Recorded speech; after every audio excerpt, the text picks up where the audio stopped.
حضرت علی کے گھر میں سب نے روزہ رکھا۔ حضرت فاطمہ کے 2 چھوٹے بچے، انہوں نے بھی روزہ رکھا۔ مغرب کا وقت ہونے والا ہے اور سب کے سب مصلی بچھائے رو رو کر دعا مانگتے ہیں۔ حضرت فاطمہ دعا ختم کر کے گھر میں گئی اور 4 روٹیاں بنائی۔ اس سے زیادہ اناج گھر میں نہیں ہے۔ پہلے روٹی اپنے شوہر علی کے سامنے رکھ دی، دوسری روٹی اپنے بڑے بیٹے حسن کے سامنے، تیسری روٹی اپنے چھوٹے بیٹے حسین کے سامنے اور چوتھی روٹی اپنے سامنے رکھ لی۔ مسجد نبوی میں اذان ہونے لگی، سب نے روٹی سے روزہ کھولا، مگر دوستو وہ فاطمہ تھی جس نے آدھی روٹی کھائی اور آدھی روٹی دوپٹے سے باندھنے لگی۔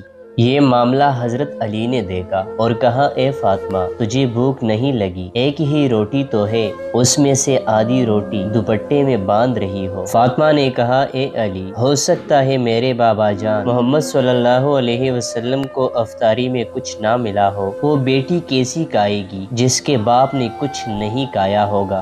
فاطمہ دوپٹے میں روٹی باندھ کر چل پڑی۔ ادھر ہمارے نبی صلی اللہ علیہ وسلم مغرب کی نماز پڑھ کر آ رہے تھے۔ حضرت فاطمہ کو دروازے پر کھڑا دیکھ کر حضور صلی اللہ علیہ وسلم کہتے ہیں، اے فاطمہ، تم دروازے پر کیسے؟ فاطمہ رضی اللہ تعالی عنہا نے کہا، اے اللہ کے رسول، مجھے اندر تو لے چلے۔ حضرت فاطمہ کی آنکھوں میں آنسو تھے۔ کہا، جب افطاری کی روٹی کھائی تو آپ صلی اللہ علیہ وسلم کی یاد آ گئی کہ شاید آپ صلی اللہ علیہ وسلم نے کھایا نہ ہو، اس لیے آدھی روٹی دوپٹے سے باندھ کر آئی ہوں۔ روٹی دیکھ کر ہمارے نبی صلی اللہ علیہ وسلم کی آنکھوں میں آنسو آ گئے اور کہا، اے فاطمہ، اچھا کیا جو روٹی لے آئی، ورنہ چوتھے رات بھی تیرے بابا کی ایسی حالت میں نکل جاتی۔ دونوں ایک دوسرے کو دیکھ کر رونے لگتے ہیں۔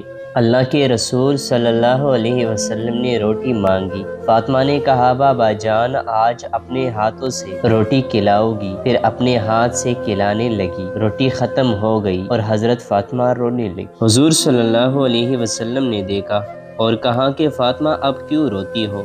کہا، اب باجان، کل کیا ہوگا؟ کل کون کھلانے آئے گا؟ کل کیا میری گھر میں چولہا جلے گا؟ کل کیا آپ کے گھر میں چولہا جلے گا؟ نبی کریم صلی اللہ علیہ وسلم نے اپنا پیارا ہاتھ فاطمہ کے سر پہ رکھا اور کہا کہ اے فاطمہ، تو بھی صبر کر لے اور میں بھی صبر کرتا ہوں۔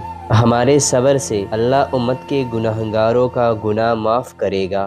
اللہ اکبر، یہ ہوتی ہے محبت جو نبی صلی اللہ علیہ وسلم کو ہم سے تھی، امت سے تھی۔ یہ گناہگار امتی ہم ہی ہے۔